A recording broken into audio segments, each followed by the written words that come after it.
आज देश के रक्षा मंत्री राजनाथ सिंह रोहतास जिले के सासाराम के के नारायण मेडिकल कॉलेज के कैंपस में आज अपने कर्जकर्ताओं को, खास करके बिहार के तमाम कर्जकर्ताओं को, साथ में रोहतास जिला के भी तमाम कर्जकर्ता जो भी हैं, जिलाध्यक्ष हुए, प्रखंड के अध्यक्ष हुए या तमाम लोकल स्तर के विधायक हुए, सबको उन्होंने अपने वचनों से बिहार में संपूर्ण भारतीय जनता पार्टी की सरकार बनाने के लिए आह्वान किया है कि आप लोग मिलजुल कर काम कीजिए।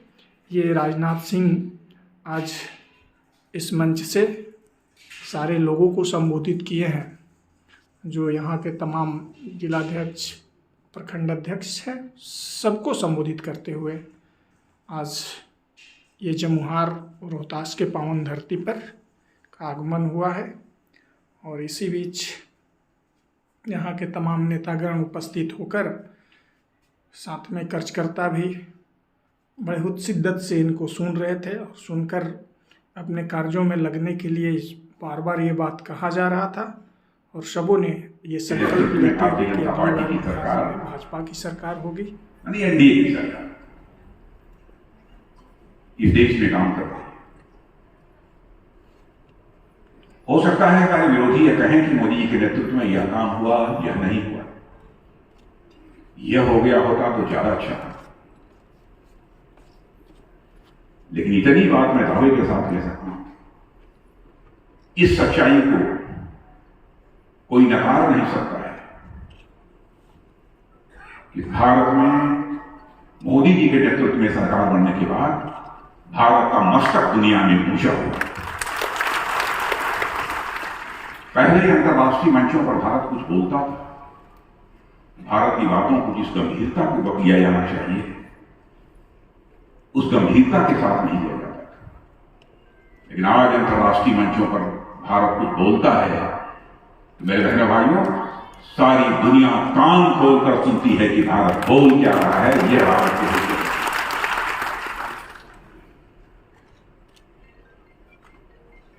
हम सब यदि काम कर रहे हैं तो अपने देश के लिए काम कर रहे हैं, अपने देशवासियों के लिए काम कर रहे हैं। स्वाभाविक रूप से यदि हमारे काम काज के कारण हमारे देश की प्रतिष्ठा सारी दुनिया में बढ़ती है तो हमारा भी सीना चौड़ा होता है।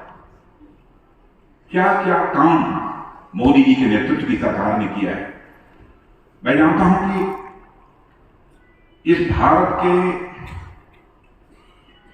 95% से अधिक लोग हैं जिनको किसी न किसी रूप से मोदी जी की सरकार के द्वारा जो काम किए गए हैं उनका लाभ मिल रहा है। यदि मैं 100% कहूं तो यह कहना भी अतिशयोक्तिपूर्ण नहीं है। किन्हीं की नहीं मानता।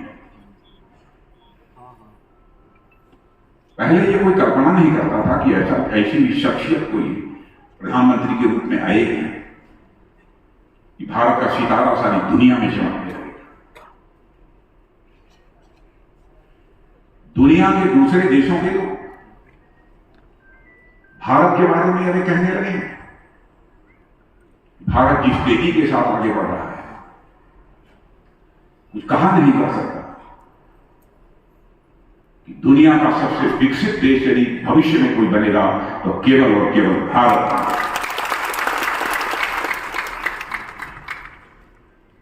अब मैं एक उदाहरण आपको देना चाहता हूं कि 2014 में जिसमें हम लोग की सरकार बनी थी, देश की अर्थव्यवस्था, धन दौलत, इस मामले में हमारा भारत सारी दुनिया में वह 10वें 11वें स्थान पर खड़ा था। लेकिन 9 वर्ष के अंदर ही मोदी जी के नेतृत्व में वह करिश्मा हुआ है भारत में। मेरे बहन भाइयों, आज हमारा भारत जंप लगा चुका है और भारत की अर्थव्यवस्था जो पहले 10 और 11 दुनिया के देशों में 11वें नंबर पर होती थी, आज हिंदुस्तान के 5 देशों की श्रेणी में आकर खड़ी है। और एक माने जाने बहुत इकोनॉमिस्ट भी उनको कह सकते हैं, सभी दुनिया के देशों की आर्थिक स्थिति की समीक्षा करते रहते हैं। मॉर्गन स्टैनली, उन्हीं के फाइनेंशियल एनालिस्ट ने, मैंने उनके एक आर्थिक विशेषज्ञ ने यह कहा है, इस सच्चाई को नकारा नहीं जा सकता है कि 2027 आते आते यानी 4 वर्ष के बाद ही भारत की अर्थव्यवस्था दुनिया के टॉप 3 देशों में आकर खड़ी हो जाए। यह भारत की हैसियत सारी दुनिया में बनी है। लेकिन हमारी सरकार ने जो काम किए हैं, समाज के अंतिम सीढ़ी पर बैठे हुए लोगों की जीवन स्तर में कैसे सुधार लाया जा सकता है, इस दृष्टि से भी बहुत सारे महत्वपूर्ण कदम उठाए गए। आजादी के इतने वर्ष गुजर जाने के बाद भी कोई यह सोच नहीं सकता था भारत में वही स्थिति पैदा हो जाएगी, एक परिवार भी शेष नहीं बचेगा कि इस परिवार को अपना सिर ढकने के लिए पक्का छत मुहैया। मैं आंकड़े नहीं जाना चाहता, लेकिन आज भी मैं कहना चाहता हूं कि जिन लोगों को किन्हीं कारणों से यदि आज तक पक्का छत नहीं मिल पाया है, उन परिवारों को भी पक्का छत उपलब्ध होकर रहे। क्या कभी आपने सोचा था कि कोई ऐसा भी प्रधानमंत्री इस देश में है जो घर घर नल के माध्यम से जल पहुंचाएगा? इतना संवेदनशील प्रधानमंत्री होगा, उसे इस बात की चिंता सताने लगेगी।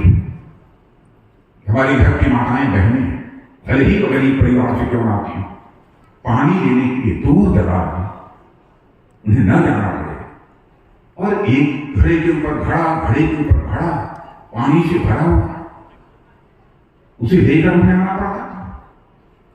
इन हालातों से निजात दिलाने का काम भारत में इसकी पहली पहल यदि किसी ने की है, हमारे प्रधानमंत्री नरेंद्र मोदी ने की है। देश के लगभग 12 करोड़ घरों में नल से जल पहुंच चुका है। और जब हमारी सरकार बनी थी, आपको जानकर आश्चर्य होगा कि बिजली भी देश के 18,000 ऐसे गांव थे जहां पर की बिजली नहीं थी। माने आजादी के इतने वर्ष गुजर जाने के बाद भी गांव में बिजली नहीं होगी।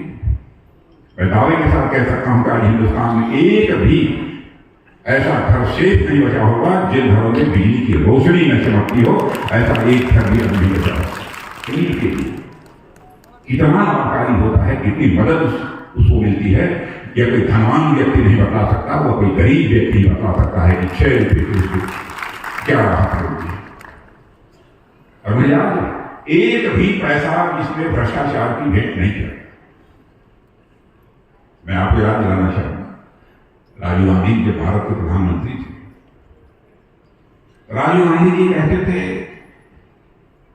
क्या करना, भ्रष्टाचार बहुत है, ऊपर से हम 100 पैसा भेजते हैं लेकिन नीचे पहुंचते पहुंचते लोगों की जो जेबों में बामुश्किल 14-15 पैसा पहुंच पाता है। माने 85-86 पैसा ये भ्रष्टाचार की भेंट चढ़ जाता है। यह राजीव गांधी जी कहा करते और उन्होंने अपनी मजबूरी जाहिर की थी।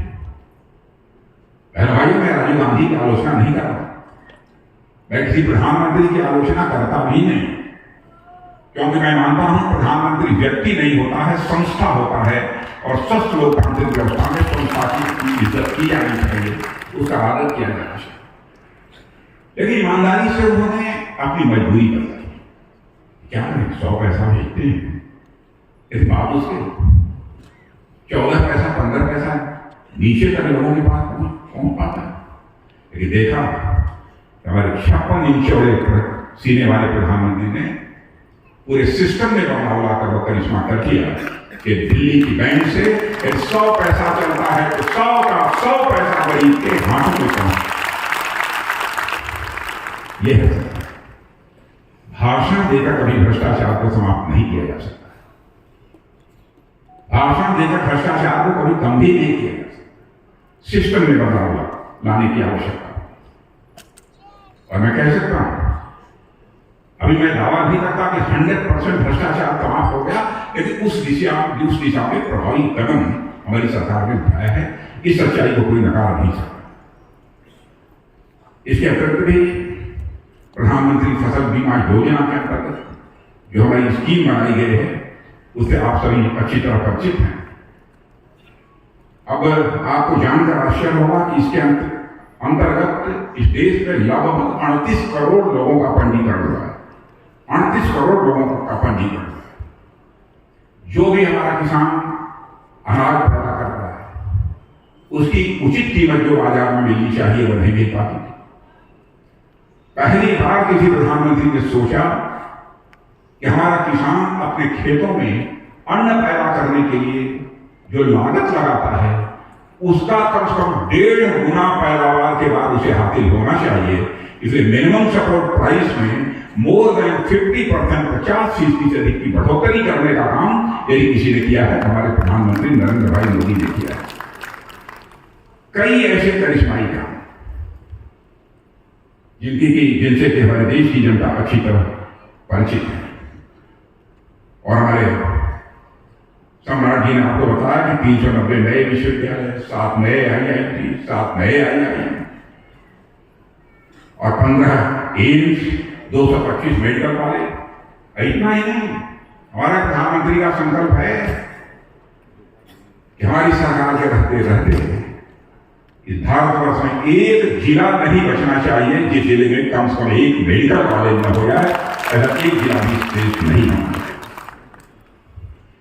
अब आप लोगों में से जो पढ़े लिखे होंगे वही जानते होंगे कि स्टार्टअप्स होते हैं। स्टार्टअप्स कितने लोग जानते हैं ना?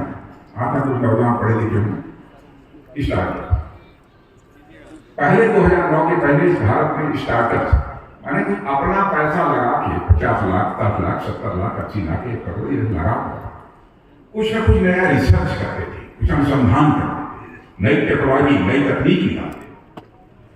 ऐसे लोगों की संख्या, नौजवानों की संख्या मुश्किल 500। आज आपको जानकर खुशी होगी कि ऐसे स्टार्टअप्स की संख्या भारत में लगभग 1 लाख पहुंच गई है। 500 से 1 लाख। और हमारे नौजवानों ने तो वो करिश्मा किया है। अवसर मिलने की बात होती है, अनुकूलता मिलने की बात होती है।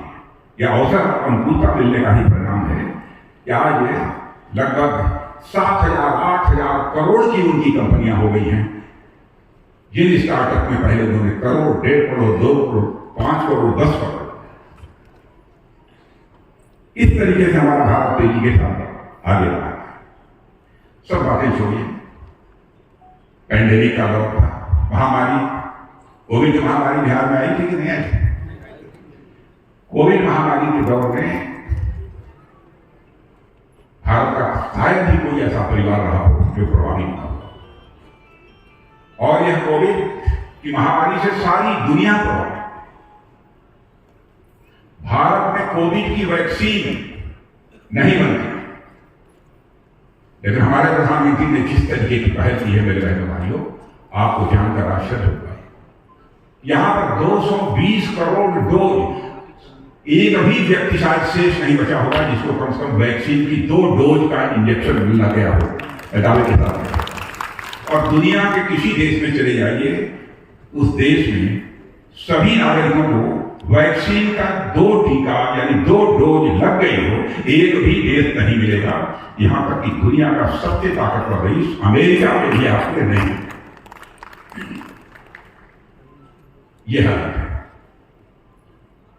और हमारे यहां वैक्सीन बनती नहीं थी, हम लोगों ने वैक्सीन बनाना प्रारंभ किया। और वैक्सीन बनाकर केवल अपने देशवासियों की सेवा नहीं की, बल्कि दुनिया के 100 देशों को भी हमने वैक्सीन मुहैया कराने का काम किया है। हम कहते हैं ना, हमारे देश के ऋषि और मनीषियों ने कहा था, हम पूरे विश्व को ही अपना परिवार मानते हैं। वसुधैव कुटुंबकम का संदेश सारे विश्व को, दुनिया के किसी देश की धरती से गया है तो केवल और केवल हमारे और आपके देश भारत की धरती से सारी दुनिया को गया। हमने सारे विश्व को अपना परिवार माना है। और इसी सोच के आधार पर हमारे प्रधानमंत्री ने वैक्सीन का टीका भारत में रहने वाले लोगों को यहाँ पर 2 डोज खुराक उसकी लग थी।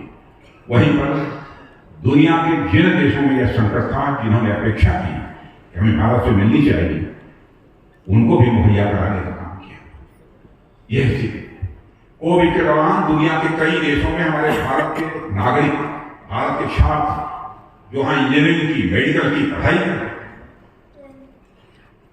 वो फंस गए। सारे उन छात्रों को निकालकर भक्ता कुशल भारत लाने का काम यदि किसी ने किया है तो मोदी जी की नेतृत्व की सरकार ने किया है। कई ऐसे कर आपने रूस और यूक्रेन की जो लड़ाई चल रही है उसके बारे में अखबार में पढ़ा है नहीं पढ़ा। 1 साल से अधिक का समय हो गया यह संघर्ष चल रहा है। जब यह संघर्ष प्रारंभ हुआ था, यूक्रेन पर रूस बराबर मिसाइल डाल रहा था, तोप डाल रहा था, गोले डाल रहा था। उस समय लगभग 22-23 हजार से ज्यादा बच्चे, या उनकी संख्या 26-27 हजार की भी हो सकती है, जो यूक्रेन में भारत के बच्चे थे पढ़ाई करते। वहां के यहाँ रहने वाले उनके माँ बाप ने कहा कि प्रधानमंत्री जी जल्दी से हमारे बच्चों को यूक्रेन से निकालकर भारत में, कोई कल्पना नहीं कर सकता। लगातार यहां पर मिसाइल चल रहे हो, बम चल रहे हो, गोले चल रहे हैं, वहां से कैसे कोई निकालकर बच्चों को लाए। लेकिन बहनों भाइयों, हमारे प्रधानमंत्री ने रूस के राष्ट्रपति, जहां पे गोले बम और मिसाइल चलाए जा रहे थे, रूस के राष्ट्रपति से भी टेलीफोन से बात की, यूक्रेन के राष्ट्रपति मिस्टर जेलेंस्की से बात की, और दुनिया का जो सबसे ताकतवर देश अमेरिका माना जाता है, उस अमेरिका के राष्ट्रपति मिस्टर बाइडेन से भी बात की। युद्ध 4 घंटे के लिए रुक गया और सारे भारतवासी बच्चे वहां से चलते भारत आ गए। यह है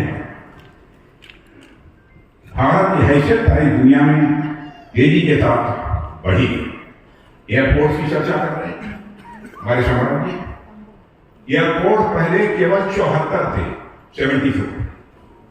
9 वर्षों के अंदर ही वह करिश्मा हो गया। यानी इसके पहले जब से आजादी मिली है तब से केवल 74 एयरपोर्ट बने थे। 9 वर्षों के अंदर 74 और बन गए और उनकी संख्या लगभग 148 के आसपास होगी। मेरे बहनों भाइयों, ये बात हो आपने देखा होगा और बिहार में ज्यादा देखा होगा। गरीब यदि कोई बीमार पड़ जाए तो उसके लिए सबसे बड़ी समस्या होती थी कि वो बीमारी से इलाज अपने परिवार के सदस्य का अपना कैसे करें। लोग दम तोड़ देते थे, इलाज क्या बात है, दवा क्या बात है। लेकिन प्रधानमंत्री बनने के साथ ही हमारे प्रधानमंत्री ने आयुष्मान भारत की जो योजना प्रारंभ की,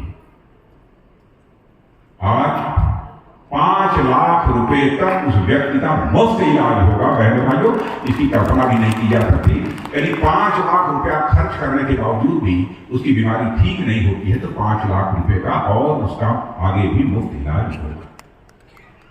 दुनिया के किसी देश में इस प्रकार की योजना देखने को सुनने को नहीं मिलेगी जैसी कि हमारी प्रधानमंत्री ने सुनी। कई चीजें हैं। यदि मैं ये कहूं कि भारत, मेरे बहनों भाइयों, सशक्त भारत बन रहा है तो यह कहना भी अतिशयोक्तिपूर्ण नहीं होगा। डिजिटल लेन देन, आप मोबाइल चलाते हैं, सबके पास मोबाइल है। बैंकों में पैसा निकालते हैं मोबाइल से, नहीं कितने लोग निकालते हैं जरा मुझे बताइए। अब देखिए बिहार में यह हालत हो गई कि इतने लोग बैंकों से पैसा जमा करते हैं और निकालते हैं मोबाइल से। डिजिटल ट्रांजैक्शन इसको बोलते हैं, मोबाइल से हो रहा है।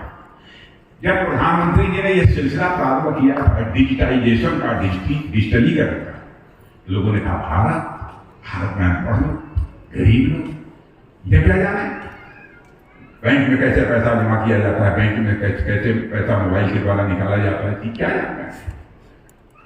आज दुनिया में सबसे ज्यादा डिजिटल ट्रांजैक्शन यानी मोबाइल के द्वारा लेन देन का काम दुनिया में सबसे ज्यादा यदि कहीं हो रहा है तो हमारे और आपके देश भारत में हो रहा है।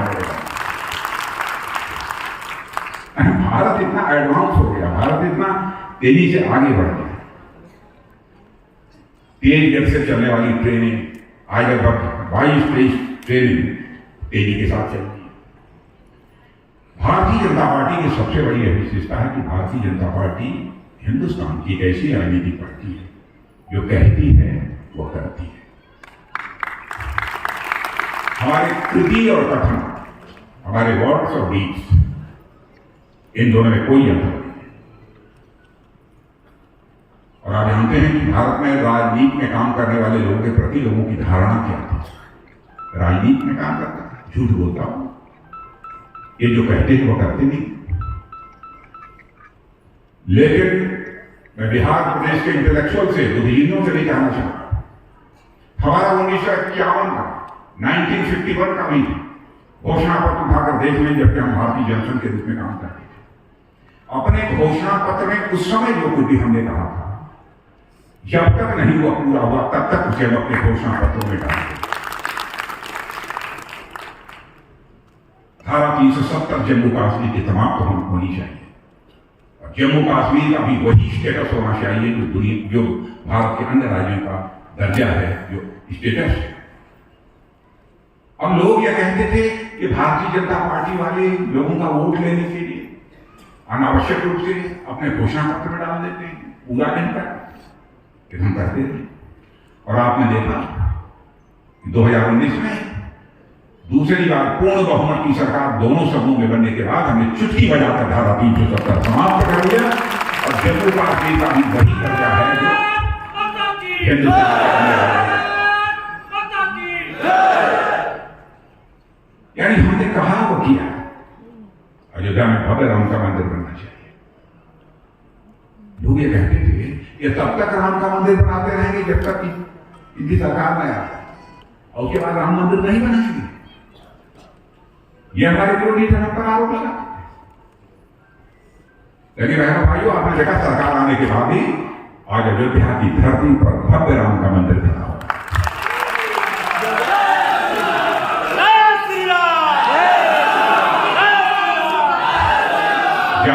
जाइए महाकाल का दर्शन करें, महाकाल मंदिर का दृश्य कल्पना नहीं होगी।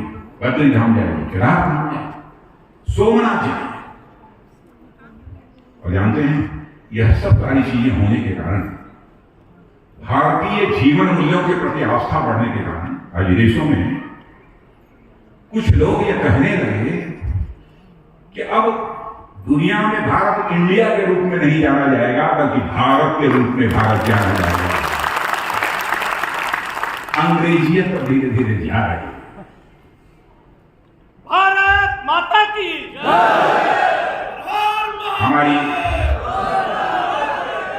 हमारी जो सांस्कृतिक विरासत है, हम उसको सम्मान दे रहे हैं। जो लुप्त हो गई थी, उसके बाद उसके संबंध में चर्चा करना यह सांप्रदायिकता में है। लेकिन डंके की चोट पर हम कहते हैं यह हैसियत भारत की बनी है। आदिवासी समाज है, गरीब समाज है, जनजाति गौरव दिवस, माने बिरसा मुंडा का कंट्रीब्यूशन भारत की आजादी में कितना बड़ा है, उनको याद तक नहीं किया जाता। बहुत सारे लोगों को याद किया। पहली बार जनजाति गौरव दिवस इस देश में मनाया जाना चाहिए, इसकी यदि चिंता की किसी ने, मेरे बहनों भाइयों, हमारे प्रधानमंत्री नरेंद्र मोदी। कई ऐसी बातें। मैं देश की अर्थव्यवस्था की बात कर रहा था, देश के माली हालत। मेरे बहनों भाइयों, मैं आपको बताना चाहूंगा कि जिस मॉर्गन स्टैनले का मैंने नाम लिया था, उन्होंने दुनिया में 5 देश, ब्राजील, इंडोनेशिया, टर्की और एक साउथ अफ्रीका, अरे भारत, 5 देशों के बारे में 2013 में इन्होंने कहा था कि यहाँ की अर्थव्यवस्था बड़ी टूटी फूटी है, कब बर्बाद हो जाए, कब समाप्त हो जाए, कुछ कहा नहीं जा सकता। 2013 में हमारे प्रधानमंत्री मोदी जी के प्रधानमंत्री बनने के बाद आज वही व्यक्ति यह कह रहा है कि भारत की अर्थव्यवस्था टूटी फूटी अर्थव्यवस्था नहीं है, बल्कि दुनिया में सबसे तेजी से आगे बढ़ने वाली अर्थव्यवस्था की कोई है तो हमारे और आपके देश भारत है।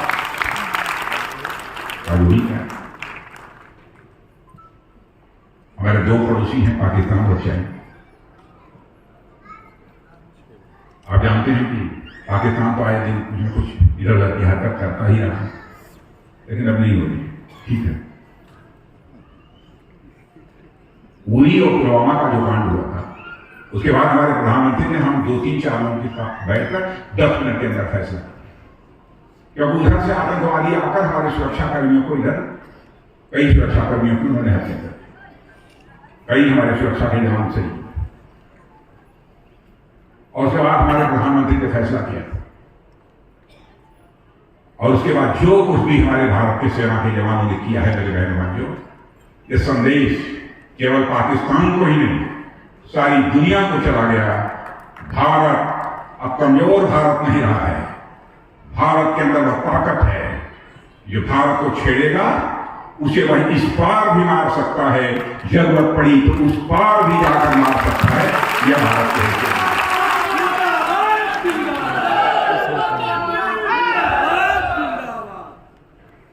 यह भारत के हिस्से होती है। पहले हम लोग साजो सामान, तो गोले, बंदूक, राइफल, टैंक, यह सब सारी चीजें हम लोग दुनिया के दूसरे देशों से मंगवाते, इंपोर्ट करते हैं। भाइयों, हम लोगों ने बनाना शुरू कर दिया है, बनाना शुरू कर दिया। जब मोदी जी प्रधानमंत्री बने थे, उसके पहले 900 करोड़ रुपया का छोटी मोटी चीजें बनाकर जो है दुनिया के दूसरे देशों को एक्सपोर्ट करते थे, यानी भेजते।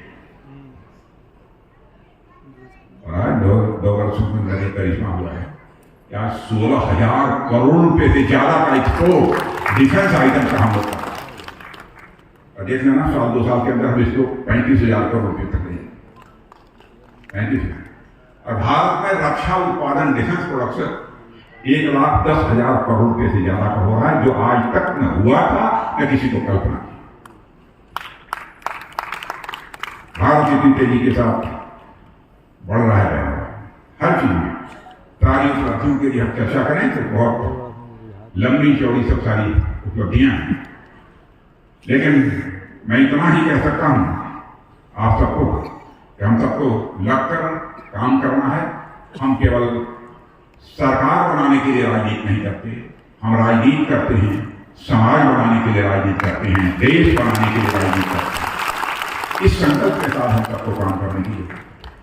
भारतीय जनसंघ के रूप में जब हम काम कर रहे थे, उस समय भी हम लोग कहते थे कि हम राजनीति केवल सरकार बनाने के लिए नहीं करते हैं, बल्कि हम राजनीति समाज बनाने के लिए करते हैं, देश बनाने के लिए करते हैं। और एक करके हम लोगों ने दिखा दिया। अब जैसे एक चीज याद करिए, आपने अटल जी के समय क्या, अटल जी के समय ये चौड़ी चौड़ी सड़कें जो दिखाई दे रही हैं, 8-8 लेन की, शुरुआत उसी समय हुई थी, मालूम है नहीं? हाईवे 4 लेन 8 लेन की सब चौड़ी चौड़ी सड़कें। और बिहार की कई सड़कों को तो मैंने भी घोषित किया था नेशनल हाईवे। मैं सरफेस ट्रांसपोर्ट भूतल परिवहन मंत्री था मैं, अटल जी की गवर्नमेंट।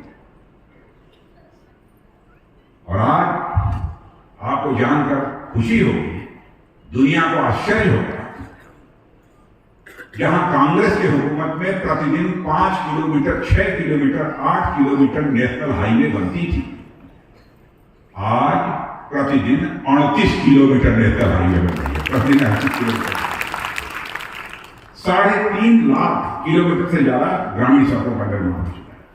यह है भारत तेजी के साथ आगे बढ़ रहा है। भारत आत्मनिर्भर भारत बन रहा है, आत्मनिर्भर। अब जैसे मैंने कहा कि अब टैंक, तोप, गोले, मिसाइल हम भारत में बना रहे हैं। और मैंने तो लिस्ट जारी कर दी है डिफेंस में कि भाई यह है ये आइटम्स, लगभग 500, 411 या कितने आइटम है, चाहे जो कुछ भी हो जाएगा, हम दुनिया के दूसरे देशों से नहीं बनाए, हम उसे अपने देश में बनाएंगे और देशवासियों के हाथों से। और एक ही नारा दिया है हमारे प्रधानमंत्री, make in India, make forward, Bharat में बनाओ, भारत के लिए बनाओ और सारी दुनिया के लिए भी बनाओ, लेकिन भारतवासियों के हाथों से बनना चाहिए। यह और इस काम को हम कर रहे हैं। मेरे बहनों भाइयों, देश तेजी के साथ आगे बढ़ रहा है, पूरी निष्ठा और लगन के साथ हम सबको काम करते रहने की आवश्यकता है। भारतीय जनता पार्टी में काम करना मित्रों, ये सौभाग्य की बात है अन्य राजनीतिक पार्टियों से पूछे, कम से कम इस पार्टी के माध्यम से हम सभी को देश सेवा का अवसर मिलता है। ये पवित्र कार्य, ये पुण्य कार्य करने का हम सबको अवसर प्राप्त है। आप सब तो हमारी बहुत बहुत शुभकामनाएं हैं। तेजी से आगे बढ़िए। और बिहार का जहां तक प्रश्न है, जो आपके प्रदेश अध्यक्ष सम्राट चौधरी ने कहा है, मैं तो बहू जब घर में आती है ना, लग जाता है पता नहीं क्या होता है।